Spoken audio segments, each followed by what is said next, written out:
நீங்கள் பார்த்து கொண்டிருப்பது News21 செய்திகள். தமிழ்நாடு செய்திகளை உடனுக்குடன் தெரிந்து கொள்ள News21 செய்திகளை பாருங்கள். ராணிப்பேட்டை ஆற்காடு அருகே உள்ள அருள்மிகு காமாட்சி அம்மாள் உடனுறை கைலாசநாதர் திருக்கோவிலில் சித்ரா பௌர்ணமி உற்சவர் திருவீதி உலா வெகு விமர்சையாக நடைபெற்றது.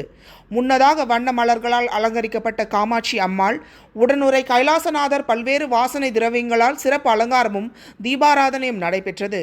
கோவிலில் இருந்து புஷ்ப பல்லக்கில் ஜோடிக்கப்பட்ட அருள்மிகு காமாட்சி அம்மாள் உடனுறை கைலாசநாதர் சுவாமி திருவீதி உலா வெகு விமர்சையாக நடைபெற்றது. இதில் தெருக்கள் தோறும் கற்பூரம், தேங்காய், வெற்றிலை, பாக்கு போன்றவற்றை வைத்து பொதுமக்கள் சிறப்பு தீபாராதனை காண்பிக்கப்பட்டு பக்தர்கள் அரோகரா அரோகரா என்று கோஷம் எழுப்பியபடி திருவீதி உலா நடைபெற்றது. இந்த நிகழ்ச்சி அறங்காவலர் குழு தலைவர் புவியரசு ஜெகன் தலைமையில் நடைபெற்றது.